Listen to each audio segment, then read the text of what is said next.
할렐루야. 네, 오늘도 주일 예배 나오신 여러분을 예수님의 이름으로 축복합니다. 오늘 이 시간도 나는 예배자입니다. 우리 하나님께 전심으로 고백하시면서 주님께 예배하겠습니다.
새 노래로 여호와께 노래하라.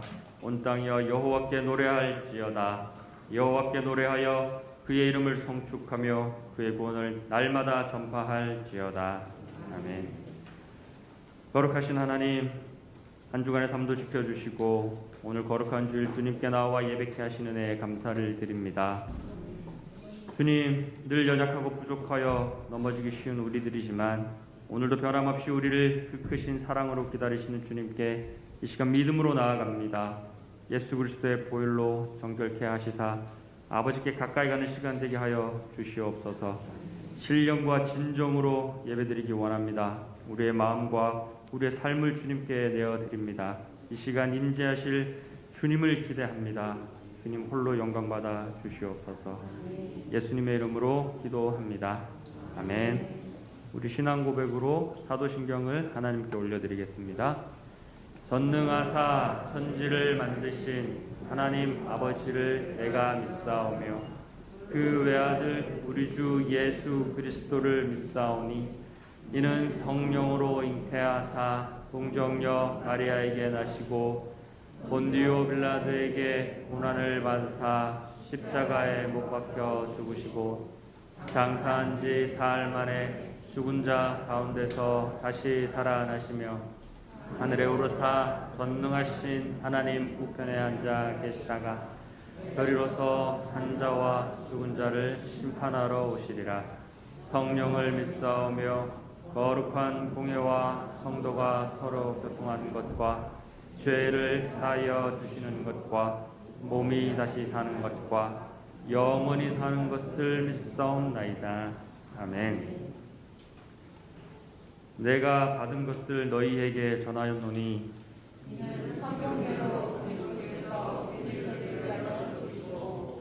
장사 지낸 바 되셨다가 성경대로 사흘 만에 다시 살아나사 게바에게 보이시고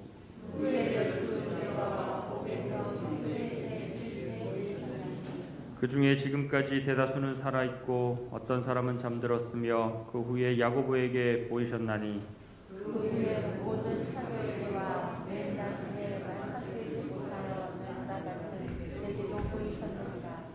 그러나 이제 그리스도께서 죽은 자 가운데서 다시 살아나사 잠자는 자들의 첫 열매가 되셨도다. 아멘.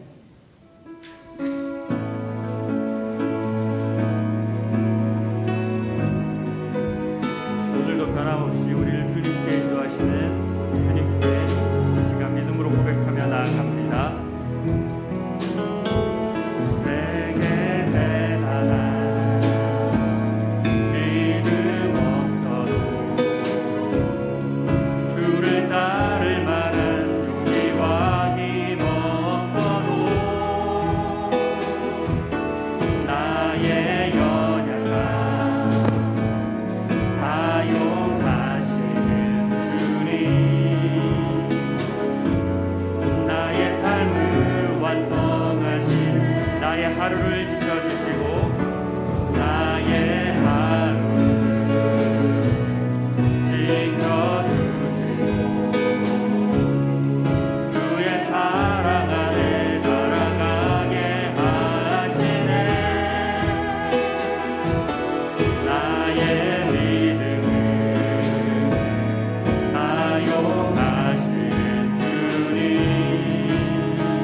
사랑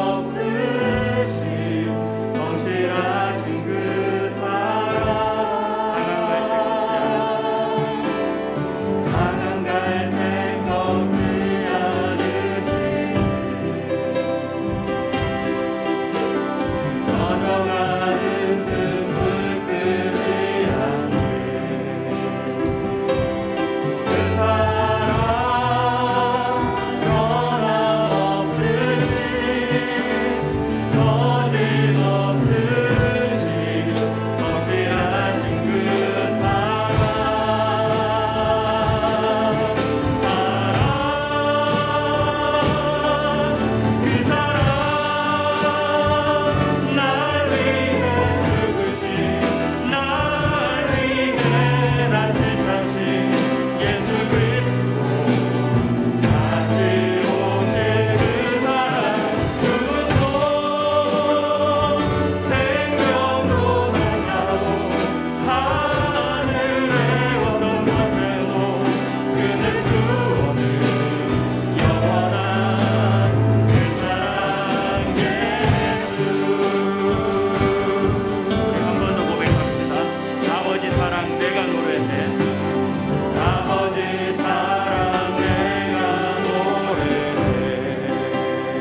사랑하는 주님, 지난 한 주간도 은혜 가운데 지켜주시고 오늘 주일을 맞아 이 자리에 인도하여 주시고 주님께 기쁨으로 예배드리게 하심을 감사드립니다.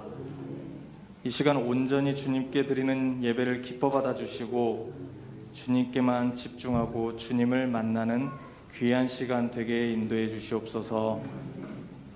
모든 만물을 창조하시고 주관하시는 하나님, 세상을 창조하셔서 지금도 하나하나 이루시고 간섭하시며 저희 삶 속에서 아버지의 손길이 닿지 않는 곳이 없음을 다시금 고백합니다. 아버지께 모든 근심과 염려, 계획들을 이 시간 내려놓고 오직 아버지께서 앞으로 이루실 것을 믿음으로 고백하며 찬양과 감사로 기대하며 살기를 원합니다. 아버지께서 저희에게 주신 귀하고 다양한 달란트로 아버지께 영광 돌리는 삶 살게 하시고 세상 속에서 그리스도의 향기로 빛과 소금으로 주님을 증거하는 귀하고 복된 삶으로 인도하옵소서.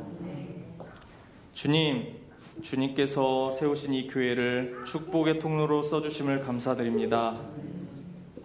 이 지역사회에서 주님을 아직 알지 못하는 영혼들에게 복음의 기쁜 소식을 주님의 눈과 마음으로, 사랑의 마음으로 때를 얻든지 못 얻든지 전하고 주님의 때에 함께 예배드리며 감사와 기쁨의 시간을 누릴 그때를 기대하며 나아갑니다. 저희를 축복의 통로로 사용해 주시옵소서. 귀한 사명 감당하시는 목사님, 영육간에 피곤치 않도록 주님께서 항상 지켜주시고 주님이 저희에게 말씀하시고자 하는 메시지가 온전히 선포되어 저희는 아멘으로 화답하고 그 말씀대로 살아가게 해주시옵소서. 이 모든 말씀을 우리를 구원하신 예수님 이름으로 기도드립니다. 아멘.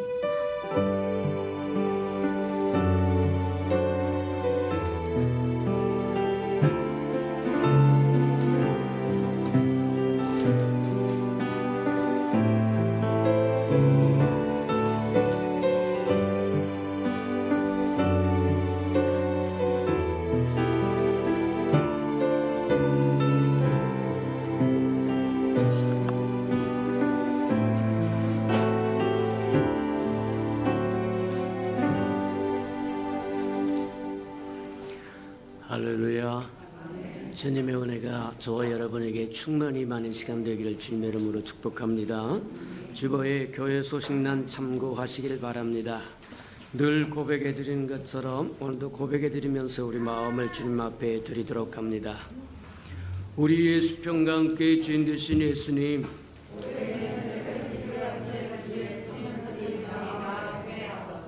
한 번 더 고백해 드리도록 합니다.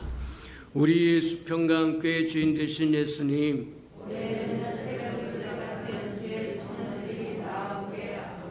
아멘. 그렇게 되기를 주님의 이름으로 축복합니다.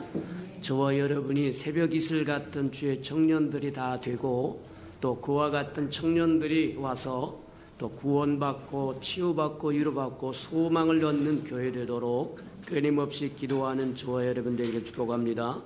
주일날 와서 여기에서만 기도하지 말고 저와 여러분 일상에서 늘 주의 새벽 이슬 같은 주의 청년들이 되게 하시고 또 그런 생명들 보내주세요 하고 저와 여러분 만나게 해주세요 하고 구하시기를 축복합니다. 333 성경일표 나와 있으니까 잘 따라오셔서 1년에 한 번 정도는 꼭 통독하고 지나가기를 바랍니다. 때가 되면 성경을 가까이 할 수 없을 때가 올 겁니다. 건강 때문에 가까이 못하기도 하고 눈이 침침해서 그러기도 하고 또 여러 가지 상황과 여건 때문에 그러지 못할 상황이 올 수도 있어요. 할 수 있을 때 말씀으로 가득 채워놓는 저와 여러분들에게 축복합니다. 찬송도 마찬가지다. 찬송을 부를 때 목이 터지도록 불러봐라. 눈물이 솟아나도록 불러봐라. 감동되도록 좀 불러봐라. 때가 되면 찬송도 부를 수 없는 때가 와요. 목소리가 가버릴 수도 있습니다. 음정이 안 맞을 수도 있습니다. 할 수 있을 때 해라. 예배 드릴 수 있을 때 예배 드리고, 기도할 수 있을 때 기도 드리고, 말씀 볼 수 있을 때 말씀 보고, 찬송할 수 있을 때 마음껏 찬송 불러라. 찬송 중에 거하는 여호와다. 맞습니까? 맞아요. 그래도 저와 여러분 말씀을 읽을 수 있는 때인즉 333 운동 잘 따라오면서 저와 여러분 지켜가는 은혜가 있기를 축복합니다. 당분간은 2부 예배밖에 드릴 수 없는 상황과 여건이어서 참 안타깝습니다만 할 수 없습니다. 오후 예배는 가정 예배로 저와 여러분 가족을 챙기시는 저와 여러분 되기를 주님의 이름으로 축복합니다. 특별히 가정 예배가 저와 여러분에게 주는 유익을 다시 한번 깊이 생각하면서 가정 예배 시간에 자녀들과 대화도 나누고 부부끼리 대화도 나누고 하나님의 말씀도 상고하고 얼마나 아름다운 시간이냐. 아이고 코로나라고 하는 연병이 와서 교회 오전 예배 딱 2부 예배 한 번만 땡 하고 집에 뺑 가니까 얼마나 좋냐, 얼마나 편. 아니요, 저와 예배 그만큼 마이너스다. 그것을 채우시기를 축복합니다. 가정 예배로 채우라. 모자란 부분을 채우라. 채우시길 바랍니다. 주보에 보면 항상 샘터지가 꽂혀 있고 그 다음에 퀴즈가 꽂혀 있으니까 다 가지고 가서 샘터지 다 읽어보고 예배에 활용하고 또 퀴즈도 풀고 그러면서 저와 여러분 쌓고 쌓으시기를 주님으로 축복합니다. 그래야 어떤 형편과 비바람이 몰아친다고 할지라도 무너지지 않는 든든한 성벽이 될 수 있다고 하는 것 기억하시고 그리하시는 저와 여러분 되기를 축복합니다. 사순절 전교인 합심기도 잘 맞춰서 감사드리고 쉬지 않고 기도하는 저와 여러분 되기를 축복합니다. 우리 예수평강교회의 특징이 뭐냐? 우리에게 주신 영적 슬로건이 뭐냐? 만민이 와서 기도하는 교회다. 음부의 권세가 결코 이길 수 없는 교회다. 예수의 편지가 되고 향기 되는 교회다. 이 세 가지 지키시기를 주님으로 축복합니다. 맞아요. 저와 여러분에게 준 영적인 정체성 슬로건입니다. 저와 여러분의 삶에서 예수의 편지가 되고 향기가 되고 만민이 와서 기도하는 교회 만들어가고 음부의 권세가 결코 이길 수 없도록 저와 여러분의 말씀을 따라 하나님의 말씀을 따라 준행함으로 모범되는 삶을 살아가는 우리 예수 평강교회 생명들이 되기를 주님으로 축복합니다. 4층 5층 이제 유리창이 깨져서 또 보수공사를 했는데 견적이 120명 정도 나왔다고 합니다. 이게 또 저와 여러분 또 마음에 감동 주시는 분 서로 협력하여 또 넉넉하게 채워지도록 기도해 주시기 바랍니다. 코로나가 종식될 때까지 저와 여러분 개인적인 위생 잘 지켜가시기를 축복합니다. 저와 여러분 자신 지켜줘야 된다. 늘 기도하면서 살고 하나님의 저와 여러분 방패요 산성이요 힘이요 능력이요 권세가 될 거다. 그리고 저와 여러분 손도 닦으시고 마스크도 쓰시고 쓰잘데기 없이 이 사람 저 사람 만나러 돌아다니지 말고 근신하면서 주님을 깊이 기억하고 생각하고 기도하는 삶을 살아가는 저와 여러분 되기를 축복합니다. 자, 5월 9일이 우리 창립기념주일이니까 위하여 기도하고 또 그때 우리가 무엇을 할 것인가 한번 깊이 생각하면서 하나님 앞에 나아가시는 저와 여러분 되기를 축복합니다. 오늘 방문하신 분을 소개합니다. 우리와 함께 했었던 이창렬 집사님과 우리 루닝이 또 우리 방문하셔서 고맙습니다. 우리 일어났을 때 우리 한번 환영해 주시고 박수로 축복해 주시기 바랍니다. 이게 아이도 생겨서 고맙습니다. 감사합니다. 하나님의 말씀 봉독해 드리도록 합니다. 하나님의 말씀 요한복음 17장 1절에서 좀 길긴 하지만 11절까지 저와 함께 교독해 보도록 합니다. 원래 5절까지만 하려고 했는데 말씀을 저와 여러분이 마음판에 새기는 게 나을 것 같아서 가능하면 전체를 읽었으면 좋은데 시간 관계상 다 그럴 수는 없고 1절에서 11절까지만 봉독하면서 말씀을 마음판에 새기시기를 바랍니다. 신약성경 176페이지 정도 있습니다. 요한복음 17장 1절입니다. 예수께서 이 말씀을 하시고 눈을 들어 하늘을 우러러 이르시되 아버지여 때가 이르렀사오니 아들을 영원롭게 하사 아들로 아버지를 영원롭게 하게 하옵소서.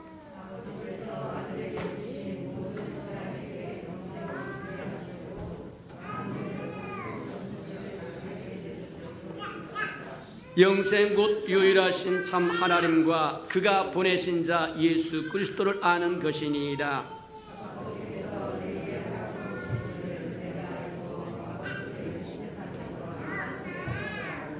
아버지여 창세전에 내가 아버지와 함께 가졌던 영화로서 지금도 아버지와 함께 나를 영원롭게 하옵소서.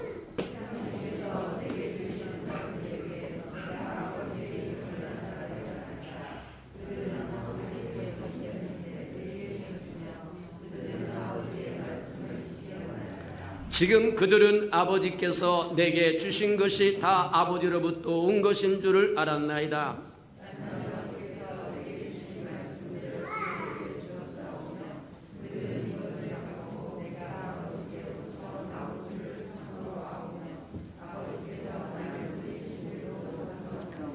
내가 그들을 위하여 비옵나니 내가 비옵는 것은 세상을 위함이 아니요 내게 주신 자들을 위함이니라. 그들은 아버지의 것이로소이다.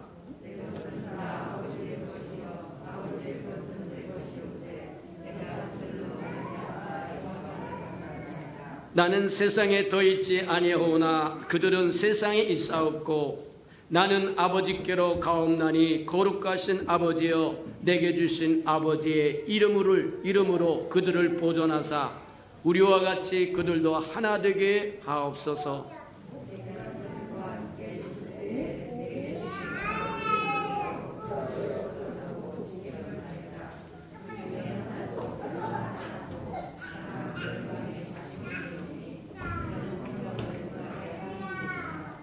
아멘. 여기까지만 합시다. 계속 가야 되는데 시간 계산 여기까지만 하고 아름다운 샬롬 성가대가 나오셔서 아름다운 찬양을 드리신 후에 영광을 보리라 6번째 말씀 듣도록 합니다.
사랑하시고 자비로우신 주님,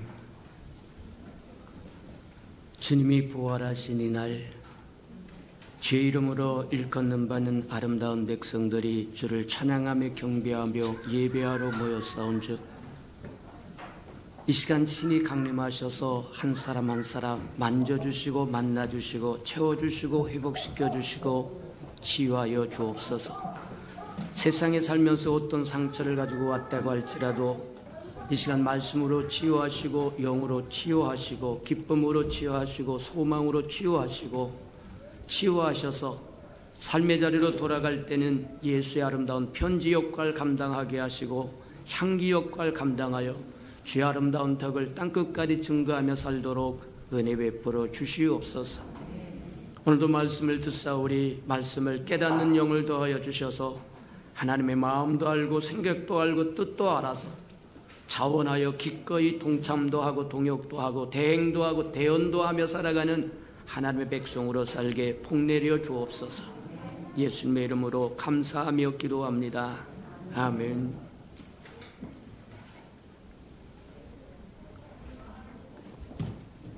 올해 우리에게 주셨던 말씀이 믿기만 하면 영광을 보리라 하는 말씀이어서 믿음이 무엇인가 하는 것들을 우리가 쭉 살펴보았고 이제 하나님의 영광이 무엇인가를 쭉 보다가 또 우리 부활절이 되어서 부활의 절기의 말씀으로 두 주간을 또 말씀을 듣고 또 다시 돌아왔는데 하나님의 영광에 조금 더 이야기를 해야 되겠다. 그게 이제 요한복음 17장에 관한 이야기인데 다는 이야기할 수 없다고 할지라도 대충이라도 좀 알아들었으면 좋겠다. 하나님의 마음을 알고 생각을 알고 뜻을 알았으면 좋겠다. 그런 측면에서 우리가 말씀을 계속 지속하고 있으니까 지나간 시간들 들었던 말씀들을 다 마음판에 새기기도 하고 또 카페에 들어가서 쭉 들었던 뭐냐면 설교 본문들을 쭉 한 번씩 읽어보기도 하고 또 주보에다가 끼워서 주었던 샘터지를 다시 한번 또 점검해보기도 하고 그렇게 하면서 하나님의 마음과 생각과 뜻을 알아가는 저와 여러분 되기를 축복합니다. 지난 시간에 우리가 무엇을 보았느냐면 모세가 하나님의 영광을 보여주세요. 이스라엘 백성이 범죄하고 문제를 일으켜서 하나님이 그들과 동행하지 않겠다고 할 때 하나님 앞에 중보하면서 그가 하나님 앞에 구했던 게 하나님 영광을 보여주세요. 저와 여러분이 기도하기만 하면 하나님은 응답하시는 분이시다. 구하라 주실 것이요 찾으라 만나볼 것이요 두들겨라 열어주리라고 약속하신 하나님이기 때문에 저와 여러분이 구하면 반드시 응답하신다.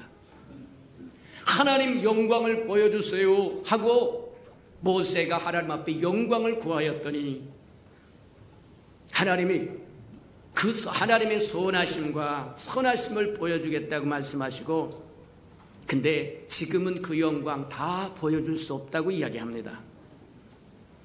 완전한 대속이 이루어지지 않았기 때문에 하나님의 얼굴을 보고 살 사람이 없으므로 내가 지나갈 텐데 내 등만 보고 앞은 보지 못하리라고 얘기하는데 그 뜻은 무엇과 같으냐면 지금은 아니지만 장차 내가 하나님의 영광을 보리라 그렇게 이야기하는 거예요. 그래서 영광을 보여주소요 하는 모세의 기도에 대한 하나님의 응답은 뭐냐면 지금은 네가 내 영광을 다 볼 수는 없으나 때가 되면 너와 같은 한 선지자를 세워서 하나님의 영광을 보여줄 거라고 얘기합니다. 그 한 선지자가 모세가 하나님께서 모세에게 계시했던 그 한 선지자가 바로 예수 그리스도라고 이야기합니다. 요한복음에 보니까 요한이 사도 요한이 그렇게 얘기해요. 말씀이 육신이 되어 이 땅에 오신 분이 예수 그리스도라고 이야기하는데 그의 영광을 보니까 은혜와 진리가 충만할 뿐만 아니라 아버지의 독생자의 영광이라는 거예요. 아버지의 품에 아무도 하나님을 본 사람이 없으되 아버지의 품에 있었던 독생자가 이 땅에 오셔서 하나님의 영광으로 오셨다는 거예요. 하나님의 선하심을 온전하게 보여주실 분, 하나님의 영광을 우리에게 보여주실 분, 하나님의 영광을 우리에게 나눠주실 분, 그분이 예수 그리스도라고 이야기한다. 아무도 하나님을 본 사람이 없으되 하나님의 품에 있었던 독생자 예수 그리스도의 영광을 보니까 은혜와 진리가 충만하더라. 그 얘기는 하나님의 영광이 예수 그리스도고 예수 그리스도 안에 하나님의 영광이 충만하다고 하는 걸 보여주네. 맞아요. 사도 바울도 비슷한 말씀을 합니다. 똑같은 맥락의 말씀을 합니다. 고린도후서 4장에 보니까 뭐 하느냐면 그렇게 얘기하세요. 하나님께서 예수 그리스도 얼굴에 있는 하나님의 영광을 아는 지식을 사단이 미혹해가지고 콘미케 해서 덮어버려서 사람들이 구원받지 못하도록 만든다는 거예요. 예수 그리스도의 얼굴에는 하나님의 영광을 아는 지식이 충만하고 발산된다고 이야기합니다. 쉽게 이야기하자면 무슨 얘기냐면 예수 그리스도를 알면 하나님을 안다는 거예요. 예수 그리스도의 영광을 알면 하나님의 영광을 안다는 겁니다. 맞아요. 근데 사단은 할 수만 있으면 예수 그리스도의 얼굴에 있는 하나님을 아는 지식을 덮어버려서 수건으로 덮어버리든지 장님이 되게 하든지, 그래서 저와 여러분이 영광의 복음의 지혜를 얻지 못하도록 만들어버리고 만다는 거예요. 히브리서 1장에 보니까 그렇게 이야기합니다. 여러 세대 동안 여러 선지자를 보내서 끊임없이 우리에게 증거해 준 것이 있는데, 하나님의 마음이, 하나님의 생각을, 하나님의 뜻을 장차 어떻게 하실 것인가를 선지자를 보내서 말씀하셨는데 맨 마지막으로 아들을 통해서 그분의 뜻을 다 베풀었다는 거예요. 보여줬다는 거예요. 그래서 그 아들을 임마누엘 하나님이라고 이야기합니다. 말씀이 육신이 되어 이 땅에 오셨다고 얘기해서 하나님 그분이 육신을 입고 이 땅에 오신 분이요, 임마누엘 하나님이라고 해서 우리와 함께 하신 하나님이요, 우리가 맛보고 만져보고 체험할 수 있는 하나님이라는 거예요. 맞아요. 사단은 할 수만 있으면 복음의 빛이 저와 여러분에게 닿지 않도록 방해를 한다는 거예요. 영적인 장님이 되게 하든지, 영적인 귀머리가 되게 하든지, 수건으로 덮어버리든지. 맞다. 그럼에도 불구하고 하나님은 쉬지 않고 여러 세대 여러 선지자를 통해서 아들이 오실 것을 예언하더니 때마침 아들을 통해서 그분의 계시를 다 보여줬, 그분의 영광을 다 보여줬, 그분이 하시고 싶어하는 걸 다 뭐 하느냐면 보여줬더라고 이야기하더라는 거예요. 우리 인생은 마치 카메라와 같다고 합니다. 렌즈와 조리개를 통해서 빛이 들어오면 그 빛으로 말미암아 우리가 보고 있는 상이 카메라 안에 필름에 장착되고 뭐냐면 데이터에 장착이 되어서 그래서 사진을 만들어낸다고 얘기한 것처럼 예수 그리스도를 바라보면 예수 그리스도의 영광의 빛이 우리 안에 들어와서 하나님이 어떤 분인가를 알게 된다는 거예요. 그러니 눈을 밝히시는 저와 여러분들을 축복합니다. 수건을 벗으시기를 축복합니다. 신학으로 덮여져 있고 철학으로 덮여져 있고 무서운 온갖 잡스러운 것들로 학문으로 덮여져 있어 예수를 예수로 보지 못하게 만든다고 한다면 벗어버려라. 전통이라고 하는 수건으로 가려서 예수를 제대로 보지 못한다고 한다면 벗어버리라는 겁니다. 아이고 나는 목사인데, 나는 전도사인데, 나는 장로인데, 권사인데, 내가 예수를 믿은 지가 몇 년이 됐는데 그런 것이 예수를 바르게 보지 못하게 만든다고 하면 벗어버려라. 그러시는 저와 여러분 되기를 축복합니다. 맞다. 우리가 성경에 보면 사단이 그런 획책을 했던 사람이 한 사람 나오는데 그 사람이 바로 사울이라고 하는 청년이라고 하는 거예요.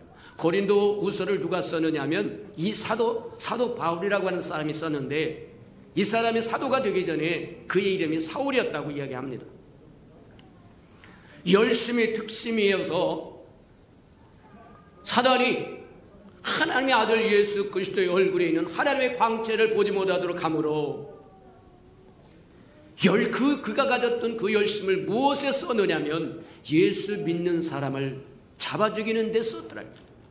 열심히 특심이어서 그에 앞서 살았던 연장자들보다, 영갑자들보다 더욱 열심히 예수 믿는 사람이 핍박하다가 부활하신 예수님을 다마색 도상에서 만났다고 이야기합니다. 한 정오에 호련히 강한 빛이 그에게 비치면서 사울아 사울아 내가 어찌하여 나를 핍박하느냐? 니십니까? 내가 핍박하는 예수다. 말에서 떨어졌는데 장님이 되어버리고 맙니다. 그가 본 것이 잘못되었다는 거예요. 하나님의 영광이 그분의 아들이신 예수 그리스도의 얼굴에 나타났다고 하는데 그 예수를 핍박하러 돌아다닌다고 하면 장님 되는 게 맞다. 말에서 떨어져서 장님이 되어버립니다. 그리고는 그에게 남다른 은혜를 베푸셔서 아나니아를 불러다가 안수함으로 눈에서 비늘이 떨어졌다고 얘기합니다. 덮였던 수건이, 편견의 수건이 벗어졌다고 얘기하는 것과 동일하다고 얘기하는 거예요. 그러더니 그가 변하여 새 사람이 되므로, 예수를 만나 새 사람이 되므로 다른 모든 사도들도 고난을 많이 받았지만 더 넘치도록 고난을 받으면서 예수 그리스도를 증거하고 방방곡곡으로 돌아다닙니다. 오늘날 저와 여러분도 마찬가지다. 어떻게 하면 예수를 사랑할 수 있을까? 예수 그리스도의 아름다움을 발견하면 사랑할 수 있습니다. 처녀와 총각의 사랑하는 이유가 뭐예요? 그들만이 발견할 수 있는 아름다움을 발견했기 때문에 그 사람 놓치지 않겠다는 거예요. 이해가 됩니까? 다른 어떤 것이 와도 저와 예수를 놓칠 수 없다고 한다면 예수의 아름다움을 발견한 겁니다. 처녀가 총각을 놓칠 수 없고 총각이 처녀를 놓칠 수 없다고 한다면 그만이 발견할 수 있는 처녀의 아름다움을 발견한 겁니다. 총각의 아름다움을 발견한 걸 놓칠 수 없다는 거예요. 그래서 결혼하자고 얘기하는 겁니다. 그 아름다움을 오래오래 보면서 누리겠다고 하는 겁니다. 간직하겠다고 얘기하는 겁니다. 마찬가지다. 사도 바울이 예수 믿는 사람을 그토록 핍박하면서 힘들게 하며 돌아다니다가 그의 눈에서 비늘이 벗어지니까, 수건이 벗어지니까, 장님이 눈을 뜨니까 예수의 아름다움이 보이고 예수님이 그 아름다움을 위해서는 무엇이든지 하죠. 그래서 남들보다 더 많은 고난과 역경을 이기면서 인류의 영광까지 팽만하게 복음을 증거하고 이제 더 이상 복음 증거할 데가 없더라고 이야기하더라고요. 맞아요. 사단은 할 수만 있으면 예수 그리스도의 얼굴에 있는 하나님의 광채가 저와 여러분을 비치지 못하도록 한다는 거예요. 우리가 본 것처럼 고린도후서에 보면 그렇게 이야기합니다. 하나님이 어두운 데서 빛이시라 하시던 그 하나님이 예수 그리스도를 통해서 우리의 마음에 빛을 비췄다는 거예요. 이렇게 두 가지를 이야기합니다. 고린도후서 4장에 보니까 4장 4절에서 6절까지 보니까 그렇게 이야기하세요. 어두운 데서 빛이 있으라 그러면 창세기 1장에서 이야기입니다. 모든 것이 흑암과 혼돈 속에 있었고 공허한 가운데 있었고 하나님의 신이 수면에 움직일 때 빛이 있으라 하나님이 명령하셨더니 그 빛이 오늘날 세계를 만들었더라고 얘기합니다. 맞아요. 빛이 있으라 했더니 온 세상이 만들어져서 결국 옛 세상이 되었다고 하는 거예요.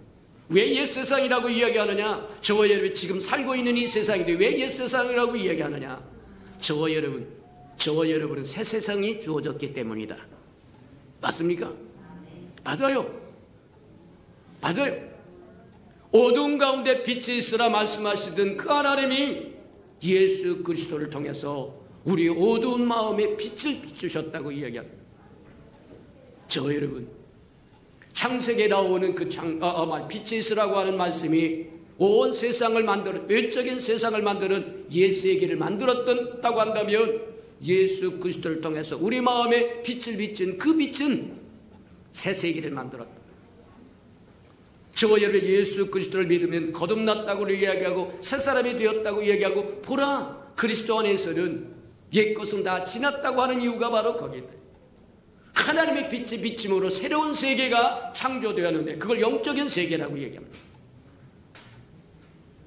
창세기에 있었던 빛의 있으라고 하는 외적인 세계요, 우리가 있는 자연의 세계라고 한다고 하면 예수 그리스도를 통해서 저와 여러분의 마음의 빛을 비춘 것은 새로운 세계, 영적인 세계를 창조하셨다고 얘기하고 그 세계에서 저와 여러분은 새 사람이 되었다고 이야기합니다. 근데 우리가 보면 성경을 통해서 보면 알 수 있는 것 중에 하나가 모세는 사원으로 일했다는 거예요. 종으로 일했다는 거예요. 근데 예수 그리스도는 아들로 일했다는 거예요. 이해가 됩니까? 아들과 종은 천지 차이입니다. 같지 않아요. 종이 가져올 수 있는 권한이 있다고 한다면 아들은 말할 수 없는 권한을 가졌다. 근데 저와 여러분은 모세의 율법에 속한 자가 아니라 옛 언약에 속한 자가 아니라 예수 그리스도로 말미암아 새로운 언약에 소속된 자가 되어서 그리스도를 누리게끔 되어 있다는 거예요. 요한복음 17장에 보면 주님이 십자가를 지기 전에 저와 여러분을 위해서 기도하는 모습이 바로 요한복음 17장의 기도인데 그 기도에 보면 그렇게 얘기합니다. 아버지여, 때가 되었은즉 아들을 영화롭게 하사 아들로 하여금 아버지를 영화롭게 해주세요. 무슨 얘기냐?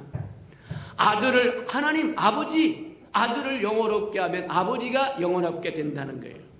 근데 모세가 이스라엘 백성을 위하여 중보하면서 하나님의 영광을 주세요 하고 했을 때 하나님께서 그에게 보여줬던 것이 뭐냐면 장차 너와 같은 한 선지자가 나타나서 하나님의 영광을 보여줄 거라고 하는 예수 그리스도의 이 땅에 오실 계시를 열어줬다고 한다면 예수님의 요한복음 17장에서 아버지여 영광을 주세요 하고 구하는 것은 저와 여러분을 위해서입니다. 저와 여러분이 죄로 말미암아 잃어버렸던 하나님의 영광을 회복하기 위해서 우리 한번 잘 우리가 늘 듣고 보고 배운 것처럼 여기 예수님이 있고 예수님 안에 하나님이 오십니다. 아버지가 오십니다. 저와 여러분이 예수로 말미암아 예수 안에 들어가서 하나님을 만납니다. 그러니 아들을 영화롭게 하면 아들 안에서 아버지도 영화롭고 저와 여러분도 영화로운 거예요. 아들을 영화롭게 하사 아들로 하여금 아버지를 영화롭게 하게 하소서. 맞습니다. 아들을 영화롭게 하면 아들 안에서 아버지도 영화롭고 아들 안에 있는 구원받은 저와 여러분도 영화롭다. 그게 지금 요한복음 17장에서 주님이 아버지에게 구하는 거예요. 저와 여러분이 이스라엘 백성이 하나님이 함께 해주기를 구했던 것이 모세의 기도였다고 한다면 예수님의 기도는 저와 여러분이 땅에 살아가는 동안 하나님이 함께 해주기를 구하는 것과 같은 거다. 그렇게 보면 틀림이 없다는 거예요. 우리가 잘 아는 것처럼 하나님은 반드시 응답하십니다. 응답하신 하나님이 그 기도를 이루셨는데 아버지여 때가 되었은즉 아들을 영화롭게 하사 아들로 아버지를 영화롭게 하소서. 오늘날 끊임없이 저와 여러분 질문해야 되고 던져야 할 이유 중에 하나가 왜 부자 되려고 하는 거예요? 왜 오래 살려고 하는 거예요? 왜 건강하려고 하는 거예요? 뭐 하려고?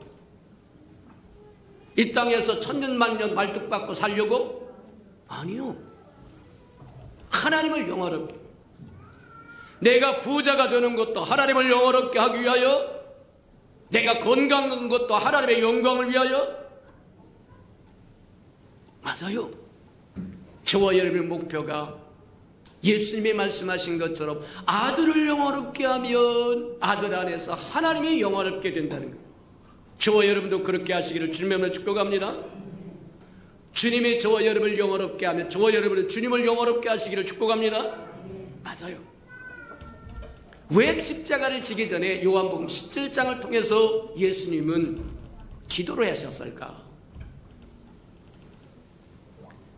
그것을 보려고 하면 아버지와 아들과 우리와의 상관관계 또는 상호관계를 잘 이해해야 돼요. 성경은 그래서 우리에게 풀어주는데 뭐라고 말씀하시냐면 우리는 그리스도의 것이고 그리스도는 하나님의 것이라는 거예요. 이해가 됩니까? 우리는 그리스도에게 소속되었고 그리스도는 하나님에게 소속되었다는 거예요. 그러니 하나님의 아들을 영화롭게 하면 아버지도 영화롭고 아들도 말하면 아들도 영화로울 뿐만 아니라 우리도 영화롭고, 그래서 주님이 뭐 하냐면 아버지께 영화롭게 해달라고 하는 것은 우리를 아버지와 함께 살도록 하고 싶다는 겁니다. 맞아요. 그래서 아버지가 응답하는데 아버지의 아들을 영화롭게 하사 아들로 하여금 아버지를 영화롭게 하게 해주세요. 기회를 주세요. 그래서 아버지가 응답하는데 그 응답이 뭐냐면 부활입니다. 부활이 아들을 영화롭게 하는 겁니다. 부활이 없으면 고린도의 이야기한 것처럼 부활이 없으면 저와 여러분의 믿음도 헛된 것이요 저와 여러분의 속죄함도 없고 하나님이 이루시고자 하는 뜻도 이룰 수 없다는 거예요. 저와 여러분이 구원받고 구속을 받는 것은 저와 여러분이 받아야 할 형벌을 감형해 주겠다는 것이 아닙니다. 하나님은 창세전에 온 세상 만물을 짓기도 전에 하나님에게는 청사진이 있었는데 저와 여러분 잘 알지 않습니까? 집을 지려고 하면 제일 무턱대고 기둥 세우고 집을 지는 것이 아니라 청사진을 먼저 그립니다. 블루프린트를 먼저 가집니다. 도면을 먼저 가립니다. 그리고 방은 어디다 놓고 부엌은 어디다 놓고 화장실은 어디다 놓고 욕실은 어디다 놓고 옷 뜯어 놓고 다 그린 후에 그리고는 짓기 시작하는 것처럼 만물을 짓기 전에 하나님의 마음속에 꿈꾸는 꿈이 있었는데 그 꿈이 뭐냐? 그리스도 안에서 저와 여러분 하나님의 아들들이 되기를 원하셨다는 거예요. 하나님에게는 독생자가 하나 있었습니다. 예수님의 이 땅에 육신을 입고 오기 이전에 하나님 품에 있었는 독생자라고 얘기합니다. 아무도 하나님을 본 사람이 없으되 하나님의 품에 있었던 독생자의 영광을 보니까 은혜와 진리가 충만하고 하나님의 영광이 충만하더라는 거예요. 주님이 이 땅에 오시기 전에 그분은 독생자였어요. 근데 하나님이 원하시는 것은 그 독생자에게 형제를 많이 만들어주기를 원하신다는 거예요. 그게 창세전에 이미 하나님의 마음속에 꿈꾸던 꿈이었다고 얘기합니다. 그것을 이루기 위해서 예수님이 이 땅에 오셔야 했고 성육신이라고 이야기합니다. 저와 여러분 허물과 죄를 위하여 십자가에 죽어서 죽으신 십자가 사건이 그리고 나서 부활해서 부활이 영이 되자 예수님은 부활하셔서 부활이 영이 되어서 바뀐 것이 하나 있는데 몇 가지가 있는데 첫 번째는 그분이 맏아들이 되었다고 이야기합니다. 맏아들이라고 하는 것은 뭐와 같은 거냐면 형제가 있다는 얘기예요. 이해가 됩니까? 예수 그리스도가 십자가에서 우리 허물과 죄를 위하여 죽으심으로 저와 여러분을 구원할 수 있어서 저와 여러분이 그리스도와 함께 하나님의 자녀가 되었다는 거예요. 이해가 됩니까? 그래서 그렇게 로마서도 얘기합니다. 너희가 장차 누릴 하나님의 영광에 비하면 지금 예수 그리스도를 믿는다고 하는 그것 때문에 받는 고난이라고 하는 건 조족지혈이다. 그러니 그리스도와 함께 고난을 받아라. 숨지 말아라. 도망가지 말아라. 피하지 말아라. 뒤로 물러서지 말아라. 너희가 장차 그리스도와 함께 누릴 하나님의 영광 크고 광대한데 그것을 얻기 위해서는 그리스도와 함께 고난도 받아라. 도망다니지 마세요. 피하지 마세요. 뒤로 물러서지 마세요. 저와 여러분이 받아야 할 영광이 크고 아름답기 때문입니다. 주님이 합니다. 주님의 십자가를 지고 부활하심으로 부활이 영이 되어서 맏아들이 되어서 형제를 얻게끔 하나님의 세상을 이처럼 사랑하사 독생자를 줬으니 누구든지 저를 믿으면 멸망치 않고 영생을 얻는데 하나님의 자녀가 된다는 거예요. 그래서 예수 그리스도가 맏아들이 되어서 부활의 첫 열매가 되어서 우리가 잘 아는 것처럼 겨울에는 나무가 잎이 다 떨어져서 무슨 나무인지 모릅니다. 이게 대추나무인지 밤나무인지 아니면 꽃감나무인지 감나무 뭔지 모르겠다는 거예요. 근데 잎이 피어서 꽃이 피더니 드디어 열매 하나가 딱 열렸는데 그게 감이 열렸다고 하면 이 나무는 감나무구나. 대추가 열렸다고 하면 대추나무구나. 그래서 첫 열매를 보면 나머지를 알 수 있다고 이야기하는 것처럼 예수 그리스도가 맏아들이 되어서 예수 그리스도를 믿는 저와 여러분이 모두 하나님의 아들들이 되었다는 거예요. 맞아요. 그 일을 이룬 것이 바로 부활이라. 그러니 아버지가 아들을 영원롭게 할 수 있는 첫 번째 비결은 아들을 부활하는 겁니다. 부활케 하는 거라는 거예요. 맞아요. 근데 이 부활은 끝이 아닙니다. 더 큰 일을 하기 위한 기본 베이스에 지나잖아요. 기본 전제에 지나지 않는다는 거예요. 부활이 끝이 아닙니다. 부활 그 다음에 하나님께서 그 아들을 영원롭게 하는 두 번째 단계가 뭐냐? 첫 번째는 아들을 부활케 함으로, 아들을 영원롭게 함으로, 아들로 하여금 우리를 구원할 수도 있고 하나님의 자녀만 자녀가 되게도 하셨고, 네, 두 번째는 저와 여러분 이 땅에 교회를 주셨다는 거예요. 저와 여러분 교회를 우습게 생각해서 와도 되고 안 와도 되고 그런 정도라고 하면 교회 잘못 배운 겁니다. 내가 내 교회를 세우리니 음부의 권세가 이기지 못하리라. 내가 닫으면 하늘 문도 닫아질 것이고 내가 풀면 음부의 문도 풀려지리라고 얘기합니다. 이해가 됩니까? 하나님의 아들을 영원롭게 하는 것이 교회입니다. 내가 내 교회를 세우리. 주님이 교회예요. 주님이 세운 거예요. 맞습니까? 교회는 그리스도가 머리고 구원받은 저와 여러분이 그리스도의 몸이라고 이야기합니다. 하나님이 임재하신다고, 하나님의 영광이 임재하는 것이라고 얘기합니다. 에베소서 3장에도 보면 하나님의 영광이 그리스도 안에서와 교회 안에 충만해지기를 원하신다는 거예요. 믿습니까? 하나님의 가장 완벽한 성전은 어디냐? 아들입니다. 아들이 뭐를 세우느냐? 이 땅에 교회를 세워 저와 여러분으로 함께 하나님이 거하실 성전이 되어져 가는 거예요. 이해가 됩니까? 맞습니다. 하나님의 아들을 영원롭게 하는 것, 이 땅에 교회를 주고 그 교회로 말미암아 그리스도의 몸이 되도록 하나님이 함께 하시고 진리의 터전을 만들었고 기둥을 만들어 주셨고,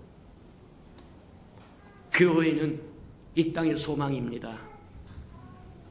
세상 사람들은 교회를 우습게 알아서 닫아라 말아라, 모여라 말아라, 별소리 다 한다고 할지라도 하나님의 영광이 그리스도의 얼굴에 나타나는 그것을 보지 못하도록 막아버리기 때문에 똥오줌을 못 가려서 그렇지만, 저 영적인 눈이 열린다고 하면 교회의말로 이 세상의 소망입니다.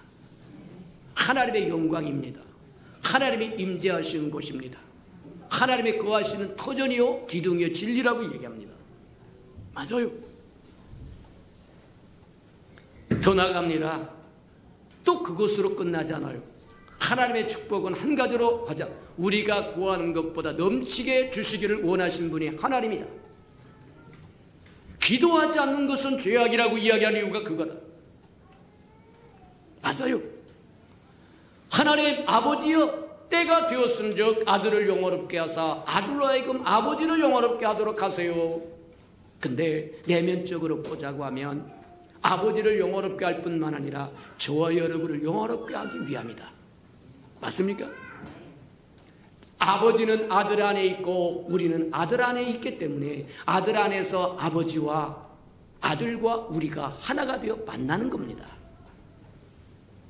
맞아요. 이 땅의 교회는 그리스도의 몸입니다.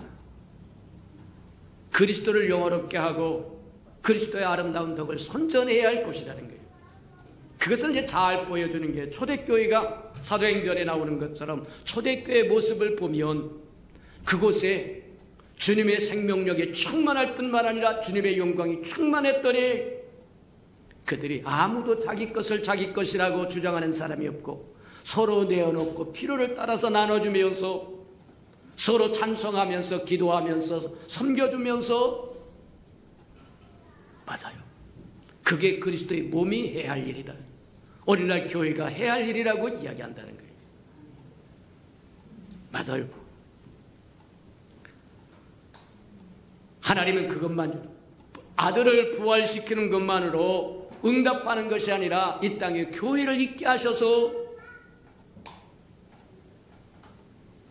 이제 더 한 발짝 나가서 진짜 하나님을 아들을 영화롭게 하는 것은 새하늘과 새 땅에 임하는 새 예루살렘이라고 이야기하더라고요. 맞아요. 새하늘과 새 땅에 임하는 새 예루살렘은 어떤 사람들이 구성하는 구성체냐? 우리가 보면 요한계시록에 보면 그렇게 합니다. 이스라엘 백성의 12지파는 구약을 상징하는 것이고 구약에서 구원받은 사람들을 상징하는 거고, 신약의 12사도들, 12제자들은 신약에 구원받은 사람들을 상징하는 것이어서 예루살렘은, 새 예루살렘은 구약에서 구원받은 사람, 옛적에 구원받은 사람, 신약에 와서 구원받은 사람 서로 연합체가 되었습니다. 맞아요. 근데 이 새 예루살렘에는 하나님이 빛이시고 아들이 등이시고, 그 등은 예루살렘 한가운데 있어요. 성 중앙에 있다는 거예요. 하나님의 빛이 켜지면 등을 통해서 온 예루살렘이 펴지면서 예루살렘 성벽은 보석으로 됐다고 얘기합니다. 투명한 보석들로 됐다는 거예요. 빛이 켜지면 그 빛이 등을 통해서 확대되고, 그 확대된 빛이 성벽을 통해서 새하늘과 새 땅에 비춰져서, 그래서 새하늘과 새 땅에는 해가 필요 없고 등불이 필요 없다는 거예요. 하나님 그분과 어린 양이셨던 예수 그리스도가 빛과 등이 되기 때문이다, 그렇게 얘기해요. 맞아요. 정말 하나님께서 아들을 아버지여 때가 되었은즉 아들을 영원롭게 하사 아버지를 영원롭게 해주세요 했더니 아버지께서 응답하셔서 아들을 부활하게 하고 아들로 하여금 이 땅에 교회를 이루게 하고, 그러더니 마침내 요한계시록 온 세상이 끝나는 그날에 새하늘과 새 땅에 새 예루살렘으로 임하는데, 그 새 예루살렘에 성전이 따로 없다고 얘기합니다. 하나님 그분이 성전이시고, 하나님 그분이 빛이시고, 주님 그분이 등이시고, 사람과 하나님이 함께 거하는 거처가 됐다는 거예요. 쉽게 이야기하자고 하면 저와 여러분 하나님의 가족이 되어서 하나님과 함께 더불어 영원히 산다고 얘기하는 거다. 맞아요. 저와 여러분 교회를 생각할 때 저와 여러분의 생각을 한번 바꾸시는 저와 여러분 되기를 축복합니다. 교회는 그리스도의 몸입니다. 그리스도의 영광을 드러낼 몸이라고 얘기하는데, 그럼에도 불구하고 교회는 소란하고 문제가 많아요. 어딜 곳에 가든 마찬가지입니다. 우리가 한번 집으로 한번 비유해봐. 집에 가면 사람이 산다고 하면 쓰레기통은 반드시 있어요. 이해가 됩니까? 오물을 초치하는 쓰레기통이 있다는 게, 잘못된 것들을 말하자면 더럽고 오염된 것들을 초치하는 쓰레기통이 있는데, 집에 들어와서 쓰레기통만 바라보고 있으면 다른 아름다움을 다 평안함도 놓쳐버리고 아름다움도 놓쳐버리고 다 놓쳐버리고 그냥 생각나는 게 쓰레기통밖에 생각나는 게 없어. 교회에 와가지고 좋은 거 다 놓쳐버리고 쓰레기통만 바라보고 교회가 어쩌다는 둥 저쩌다는 둥 하고 난리를 친다고 한다면 저와 여러분의 눈이 삐뚤어진 거예요. 맞습니까? 맞아요. 하나님의 아름다운 영광을 보시기를 축복합니다. 하나님의 교회에 와서 하나님의 아름다움을 보아야지. 초대교회 사람들처럼 아름다움을 본다고 한다면 거기에 쓰레기통이 있을 수 있어요. 만약에 집에 쓰레기통이 없다고 한다면 그 집은 사람이 사는 집이 아닐 겁니다. 빈집일 겁니다. 어느 집에나 오염물을 해결하는 쓰레기통이 있는 것처럼 교회도 쓰레기통이 있다. 아이고 저 사람만 없으면. 아니요. 그 사람도 변하여 새 사람 될 수 있는 기회가 있는 거다. 맞습니까? 그러니 보지 말아야 할 것 쓰레기통만 바라보지 말고 보아야 할 것 보시는 저와 여러분 되기를 주님의 이름으로 축복해 드립니다. 저와 여러분은 새하늘과 새 땅이 임하는 새 예루살렘의 새 예루살렘을 구성하는 구성체로 부르심을 받은 자들이다. 맞아요. 장차 저와 여러분이 그리스도와 함께 하나님의 후사가 되어서 유업을 이을 자가 되어서 새 하늘과 새 땅에 임하는 새 예루살렘을 그것에서 하나님과 함께 영원히 삶을 살도록 초청받은 사람들이라고 하는 것 기억하시기를 축복합니다. 그러니 이 땅에 살아가는 동안 예수 이름을 위하여 고난도 받을 줄 알아라. 피하고 도망 다니려고 하지 말고 당당하게 저와 여러분 예수의 아름다운 덕을 손절하며 드러나면서 살아가는 저와 여러분 되기를 주님의 이름으로 축복합니다. 우리 들은 말씀을 생각하면서 우리 한번 기도하는데 아들을 영화롭게 하면 아버지가 영화롭고 그뿐만이 아니라 아들에게 소속된 저와 여러분도 영화롭게 하기 때문에 예수님의 요한복음 17장에서 아버지여 아들을 영화롭게 하사 아버지도 영화롭게 하고 아버지께서 내게 주신 생명들도 영화롭게 해서 내게 주신 생명들이 아버지와 함께 교제하며 누리며 살게 해주세요 하는 기도를 했던 것처럼 저와 여러분도 구할 때 그렇게 구하는 저와 여러분 되기를 축복합니다. 우리 다같이 동성으로 기도합니다. 사랑과 사랑과 풍성하신 아버지 하나님 감사합니다. 말씀을 열어서 우리에게 깨닫게 하시니 감사합니다. 우리가 다 지혜가 없어서 다 깨닫지 못한다고 할지라도 하나님 또 말씀을 듣고 들을 때 깨달아지는 영이 있도록 하나님 축복하여 주어서 하나님의 우리를 위하여 예비하신 것을 알게 하시고 준비하신 것을 알게 하시고 행하신 것을 알게 하시고 이루실 것을 알아서 아버지여 우리가 동행도 하고 동역도 하고 대행도 하고 대연도 하며 하나님 살아가는 데 부족함이 없도록 하나님 축복하시고 인도해 주시옵소서.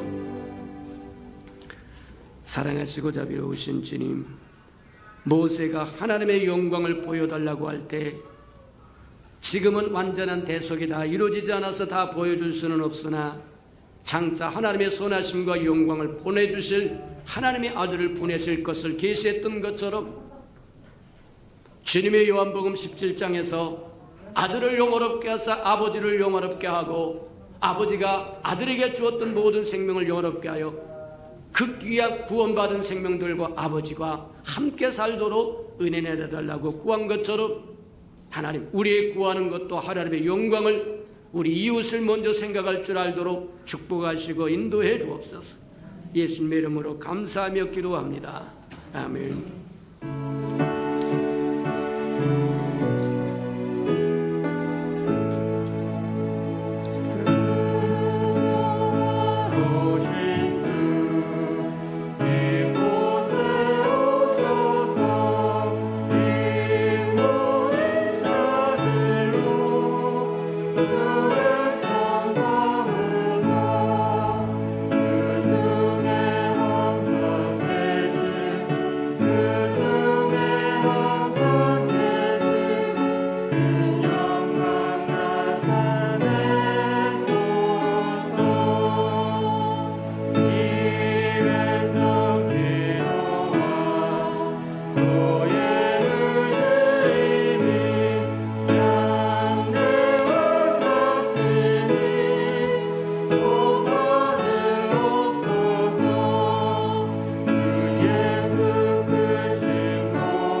사랑하시고 자비로우신 주님, 우리를 위하여 십자가를 지기 전에 아버지여 때가 되었은즉 아들을 영화롭게 하사 아버지도 영화롭게 하고 아버지께서 주신 생명들도 영화롭게 하여 아버지와 함께 동행하고 누리며 살게 해달라고 구했던 것처럼 우리의 기도도 그와 같을 수 있도록 축복하시고 인도해 주셔서 우리만을 위하여 기도하는 것이 아니라 하나님의 영광을 위하여 기도할 줄 알게 하시고 우리 주변에 있는 모든 사람들 위하여 기도할 줄 알도록 축복하시고 인도해 주옵소서. 주님 앞에 나올 때 빈손 들고 나오지 아니하고 우리에게 명하신 11조 언약 들고 나와 싸운즉 우리에게 약속하여 주신 것처럼 하늘문을 열고 저들의 곳간에 쌓을 것이 없도록 쏟아 부어 주옵소서. 달마다 연마다 배가 거두어 그 풍성함으로 이 땅에 하나님의 나라를 확장하는 즐거움과 기쁨으로 살아가도록 은혜 내려 주시옵소서. 저들의 삶의 기한전에 떨어지는 것이 없게 하시고 수고하는 것이 수포로 돌아가는 법도 없게 하시고 맥없이 떨어지고 도둑맞고 빼앗기는 것 없도록 축복하시고 인도해 주옵소서. 저들의 삶은 날마다 좋아져서 모든 사람이 부러워하는 삶의 환경이 되도록 축복하시고 인도해 주옵소서. 자원하여 자원 예물도 드리오리. 주님 앞에 씨앗으로 심겨졌다가 잎이 피고 꽃이 피어 하나님 추수하는 그날에 100배로 60배로 30배로 거두어 하나님이 함께 하셨음을 보도록 은혜 내려 주시옵소서. 주님의 교회가 이 땅에 세워지기를 위하여 건축헌금 드립니다. 주님 연락하시고 오병이의 기적을 일으켜 주시옵소서. 저들의 삶에 얽히고 설킨 장막의 문제 있거든 다 깨끗하게 풀어지도록 은혜 내려 주시옵소서. 주의 복음이 땅끝까지 증거되기를 원하여 선경금 드리오리. 연락하시고 복음을 실현하는 마차 역할 잘 감당하도록 하나님 축복하시고 인도해 주옵소서. 저들의 삶의 영역에 하나님 번성하고 창대해져서 하나님 조금 더 부족함이 없도록 하나님 축복하시고 인도해 주옵소서. 이웃을 위하여 구제헌금도 드리오리. 위로받아야 할 귀한 생명들이 위로받을 수 있도록 축복하여 주시고 주는 자가 받는 자보다 낫다고 말씀하셨사오니 또 줄 수 있는 대열에서도록 또 채워주시옵소서. 이웃의 자녀를 위하여 장학헌금도 드립니다. 저들의 자녀 머리를 지언정 꼴이 되지 않도록 키우셔서 하나님의 나라의 기둥들로 쓰임받도록 축복하시고 인도해 주옵소서. 주를 사랑함으로 시간도 드리고 마음도 드리고 재능도 드리고 정성도 드리고 생명도 드리고 음식도 드리고 이 모양 저 모양 헌신도 드리고 하나님 다 연락하시고 주의 영광의 그 풍성함으로 갚아주시되 다 갚아주시옵소서. 만물이 여호와의 것이고 여호와의 것을 먹고 마심으로 여호와 앞에 나올 때 빈손 들고 나오지 아니함이 마땅함에도 불구하고 원수에게 속아 다 빼앗겨 빈손 들고 온 안타까운 애통하는 생명이 있다고 한다면 다시 한번 회복할 수 있는 기회도 허락해 주옵소서. 예수님의 이름으로 감사하며 축복기도합니다. 아멘.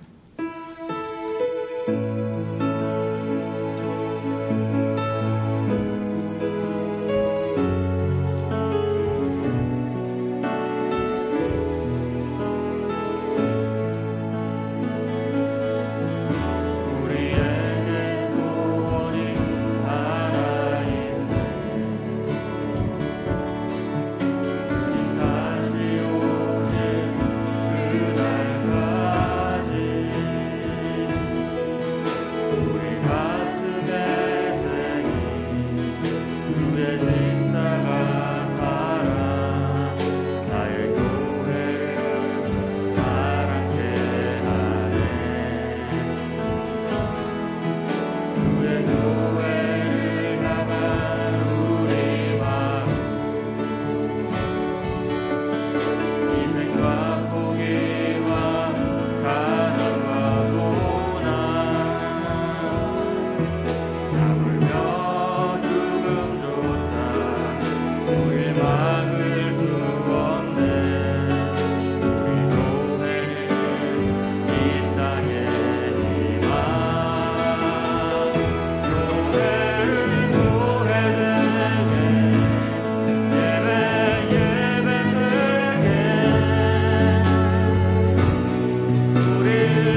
이제는 자기의 사람들을 사랑하여 주시되 끝까지 사랑해 주시는 우리 주 예수 그리스도의 은혜와 우리를 구원하기 위하여 하나밖에 없는 아들까지도 아낌없이 내어주신 아버지 하나님의 그 극진하신 사랑하심과 시마다 때마다 동행하며 못난 우리를 눈동자같이 지키시고 돌보시고 보호하여 주시고 함께하여 주시며 위로하여 주시는 성령의 그 아름다운 운정이 예배의 자리에 참석한 이 아름다운 생명들의 심령 속에 와 저들의 가정과 자녀들과 생업에 떠전 후에와 저들이 나가서 복음을 증거할 때 귀를 기울이는 생명과 주의 나라를 위하여 땅끝까지 달려가 복음을 증거하는 선교사들 머리 위에와 저들이 복음을 듣고 돌아온 백성들과 장차 우리에게 주사 우리와 함께 하나님의 나라를 땅끝까지 확장시킬 우리 예수 평강의 모든 생명 식구들 머리 위에 지금부터 영원히 함께하기를 간절히 축원하옵나이다. 아멘.